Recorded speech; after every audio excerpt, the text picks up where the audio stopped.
ಮಹಾರಾಷ್ಟ್ರ ಪಶ್ಚಿಮ ಘಟ್ಟದಲ್ಲಿ ಮಳೆರಾಯಿನ ಅಬ್ಬರ ಮುಂದುವರೆದಿದೆ. ಸಂಬಂಧ ಅಪ್ಡೇಟ್ಸ್ ಬರ್ತಾ ಇದೆ, ನೋಡ್ತಾ ಹೋಗೋಣ.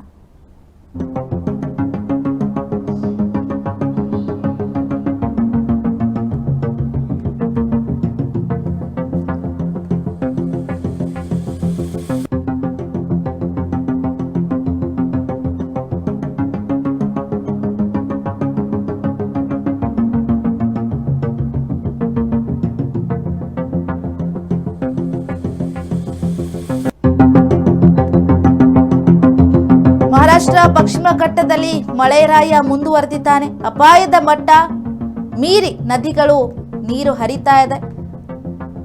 ಕಲ್ಲೋಳ ದತ್ತ ದೇವಸ್ಥಾನಕ್ಕೆ ನದಿಯ ನೀರು ಸಂಪೂರ್ಣವಾಗಿ ನುಗ್ಗಿದೆ. ಬೆಳಗಾವಿಯ ಚಿಕ್ಕೋಡಿ ತಾಲೂಕಿನ ಕಲ್ಲೋಳ ಗ್ರಾಮದ ದೇವಸ್ಥಾನಕ್ಕೆ ನೀರು ನುಗ್ಗಿರುವಂತದ್ದು. ಒಂದು ವಾರದಲ್ಲಿ 2 ಬಾರಿ ಈ ರೀತಿಯಾದಂತಹ ಜಲ ದಿಗ್ಬಂಧನ ಇಲ್ಲಾಗಿದೆ.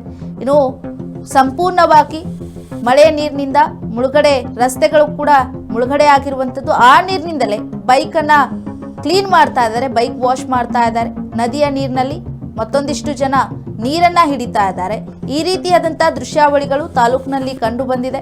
ಇನ್ನು ಇದೆಲ್ಲವನ್ನ ಕಂಡ್ರೂ ಕಾಣದಂತೆ ತಾಲೂಕಾಡಳಿತ ಕಣ್ಣು ಮುಚ್ಚಿ ಕೂತ್ಕೊಂಡಿದೆ. ಬೆಳಗಾವಿಯ ಚಿಕ್ಕೋಡಿ ತಾಲೂಕಿನಲ್ಲಿ ಸಾಕಷ್ಟು ಮಳೆಯ ನೀರು, ನದಿಯ ನೀರು ಎಲ್ಲ ಕೂಡ ತುಂಬಿ ಹರಿತಾ ಇದೆ. ಆದ್ರೂ ಕೂಡ ಇದರ ಬಗ್ಗೆ ಗಮನ ಹರಿಸ್ತಾ ಇಲ್ಲ. ಇನ್ನು ನದಿಯ ನೀರು ಏನು ರಸ್ತೆ ಮೇಲೆ ಬಂದಿದೆ, ಆ ನೀರಿನಿಂದಲೇ ಅಲ್ಲಿ ಎಲ್ಲರೂ ಕೂಡ ತಮ್ಮ ವಾಹನಗಳನ್ನ ಕ್ಲೀನ್ ಮಾಡ್ತಾ ಇದ್ದಾರೆ. ಮತ್ತೆ ಒಂದಿಷ್ಟು ಜನ ಮೀನುಗಳನ್ನ ಹಿಡ್ಕೊಂಡು ಮನೆಗೆ ತಗೊಂಡು ಹೋಗ್ತಾ ಇದ್ದಾರೆ. ಆ ರೀತಿಯಾದಂತಹ ದೃಶ್ಯಾವಳಿಗಳು ಕಂಡು ಬರ್ತಾ ಇರುವಂತದ್ದು.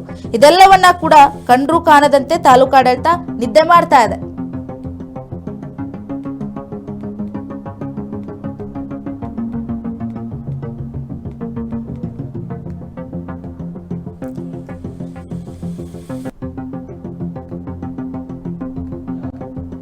ನೀವು ನೋಡ್ತಾ ಇರಬಹುದು ದೇವಸ್ಥಾನ ಯಾವ ರೀತಿಯಾಗಿ ನೀರಿನಲ್ಲಿ ಮುಳುಗೋಗಿದೆ. ಅಷ್ಟರ ಮಟ್ಟಿಗೆ ಆ ಕಡೆ ಭಾಗದಲ್ಲಿ ಮಳೆ ಆಗ್ತಾ ಇದೆ. ಕಂಪ್ಲೀಟ್ ಆಗಿ ದೇವಸ್ಥಾನ ಮುಳುಗಡೆ ಆಗಿರುವಂಥದ್ದು, ಸುತ್ತುವರೆದಿರುವಂಥದ್ದು ನೀರು. ಇನ್ನು ಬೈಕ್ನ ವಾಶ್ ಮಾಡೋದಕ್ಕೆ ಅಲ್ಲಿ ಸಾಕಷ್ಟು ಜನ ಅವರ ಬೈಕ್ಗಳನ್ನು, ಗಾಡಿಗಳನ್ನು ತಗೊಂಡು ಬರ್ತಾ ಇದ್ದಾರೆ. ಅವರಷ್ಟೇ ಬರೋದಲ್ಲದೆ ಚಿಕ್ಕ ಮಕ್ಕಳನ್ನು ಕೂಡ ಕರ್ಕೊಂಡು ಬರ್ತಾ ಇದ್ದಾರೆ. ಇನ್ನು ಆ ಒಂದು ಅಪಾಯ ಮಟ್ಟದಲ್ಲೂ ಇದ್ರೂ ಕೂಡ, ನೀರು ಹರಿತಾ ಇದ್ರೂ ಕೂಡ ಗಾಡಿಗಳನ್ನು ವಾಶ್ ಮಾಡ್ಕೊಂಡು ಹೋಗ್ತಿದ್ದಾರೆ. ಇನ್ನೊಂದಿಷ್ಟು ಜನ ಏನೋ ಮೀನು ಸಿಗುತ್ತೆ, ಮಾರಾಟ ಮಾಡ್ಬೋದು, ಮನೆಗೆ ತಗೊಂಡು ಇವತ್ತು ಒಳ್ಳೆ ಫಿಶ್ ಕರಿ ಮಾಡ್ಬೋದು ಅನ್ನುವಂಥ ನಿಟ್ಟಿನಲ್ಲಿ ಅಲ್ಲಿ ಮೀನುಗಳನ್ನ ತಗೊಂಡು ಹೋಗ್ತಾ ಇದ್ದಾರೆ. ಆ ರೀತಿಯಾಗಿ ನದಿಯ ನೀರು ನುಗ್ತಾ ಇರುವಂತದ್ದು. ದೇವಸ್ಥಾನಕ್ಕೂ ಕೂಡ ನುಗ್ಗಿದೆ. ಕಂಪ್ಲೀಟ್ ಆಗಿ ರಸ್ತೆ ಅಂತೂ ಮುಚ್ಚೋಗಿದೆ. ಆ ರೀತಿಯಾಗಿ ನದಿಯ ನೀರು ಹರಿತಾ ಇರುವಂತದ್ದು. ಇನ್ನು ಒಂದು ವಾರದಲ್ಲೇ 2 ಬಾರಿ ಈ ರೀತಿಯಾಗಿ ದಿಗ್ಬಂಧನ ಆಗಿರುವಂತದ್ದು, ಜಲ ದಿಗ್ಬಂಧನ ಆಗಿರುವಂತದ್ದು. ರಸ್ತೆಗಳು ಕಂಪ್ಲೀಟ್ ಆಗಿ ಮುಳುಗಡೆಯಾಗಿದೆ. ಮಳೆಯಿಂದಾಗಿ ನದಿಯ ನೀರು ಬಂದು ಮುಳುಗಡೆಯಾಗಿರುವಂತದ್ದು.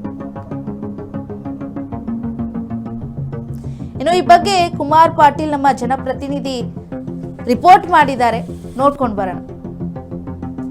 ಮಹಾರಾಷ್ಟ್ರದ ಘಟ್ಟ ಪ್ರದೇಶದಲ್ಲಿ ಧಾರಾಕಾರ ಮಳೆ ಸುರಿತಕ್ಕಂಥದ್ದು. ಕೋಡಿ ವಿಭಾಗದ ನದಿಗೆ 1,06,000 ಕ್ಯೂಸೆಕ್ಸ್ ನೀರು ಹರಿದು ಬರತಕ್ಕಂಥದ್ದು. ನಾವು ಈಗ ಸದ್ಯ ಚಿಕ್ಕೋಡಿ ತಾಲೂಕಿನ ಕಲ್ಲೋಳ ಗ್ರಾಮದಲ್ಲಿ ಇದ್ದೀವಿ. ಕಲ್ಲೋಳ ಮತ್ತು ಯಡೂರು ಗ್ರಾಮದ ಸಂಪರ್ಕ ಸೇತುವೆ ಜಲಾವೃತವಾಗಿದ್ದು, ನಾವು ಸದ್ಯ ನೀವು ನೋಡ್ತಾ ಇರತಕ್ಕಂಥದ್ದು ದತ್ತ ದೇವಸ್ಥಾನ ಜಲ ದಿಗ್ಬಂಧನವಾಗಿದ್ದು ನಾವು ತೋರಿಸ್ತಾ ಇದ್ದೇವೆ. ದೂಧಗಂಗಾ, ವೇದಗಂಗಾ, ಕೃಷ್ಣ ಮತ್ತು ಪಂಚಗಂಗಾ ಅಪಾರ ಮಟ್ಟದ ನೀರೇ ಹರಿತಕ್ಕಂಥದ್ದು. ನೋಡಿದರೆ ಒಳಹರಿವು ನೋಡಿದರೆ 1,06,000 ಕ್ಯೂಸೆಕ್ಸ್ ನೀರು ಹರಿದು ಬರತಕ್ಕಂಥದ್ದು. ಇಲ್ಲಿ ನೋಡಿದರೆ ಜಿಲ್ಲಾಡಳಿತ ರಾಕೆಟ್ ಹಾಕಿದ್ರು ಇಲ್ಲಿ ಜನರು ಗಾಡಿ ತೊಳಿತಕ್ಕಂಥದ್ದು. ಇನ್ನೊಂದು ಎಡೆ ನೋಡಿದರೆ ಮೀನುಗಾರರು ಮೀನು ಹಿಡಿತಕ್ಕಂಥದ್ದು. ಸದ್ಯ ದೃಶ್ಯಾವಳಿಗಳಲ್ಲಿ ನೀವು ನೋಡ್ತಾ ಇದ್ದೀರಿ. ಕಲ್ಲೋಳ ಗ್ರಾಮದಲ್ಲಿ ಸದ್ಯ ನೀರು ಒಳ ಹರಿದು ಬರತಕ್ಕಂಥದ್ದು ನೀವು ನೋಡ್ತಾ ಇದ್ದೀರಿ. ಕೋಡಿ ತಾಲೂಕಿನ ವಿಭಾಗದ 9 ಸೇತುವೆಗಳು ಜಲಾವೃತವಾಗಿದ್ದು ಕಂಡು ಬಂದಿದೆ. ಕ್ಯಾಮರಾಮನ್ ರವಿ ಜೊತೆ ಕುಮಾರ್ ಪಾಟೀಲ್, ಜನಶ್ರೀ ನ್ಯೂಸ್. ಮಹಾರಾಷ್ಟ್ರದ ಘಟ್ಟ ಪ್ರದೇಶದಲ್ಲಿ ಧಾರಾಕಾರ ಮಳೆ ಸುರಿತಕ್ಕಂಥದ್ದು. ಕೋಡಿ ವಿಭಾಗದ ನದಿಗೆ 1,06,000 ಕ್ಯೂಸೆಕ್ಸ್ ನೀರು ಹರಿದು ಬರತಕ್ಕಂಥದ್ದು. ನಾವು ಈಗ ಸದ್ಯ ಚಿಕ್ಕೋಡಿ ತಾಲೂಕಿನ ಕಲ್ಲೋಳ ಗ್ರಾಮದಲ್ಲಿ ಇದ್ದೀವಿ. ಕಲ್ಲೋಳ ಮತ್ತು ಯಡೂರು ಗ್ರಾಮದ ಸಂಪರ್ಕ ಸೇತುವೆ ಜಲಾವೃತವಾಗಿದ್ದು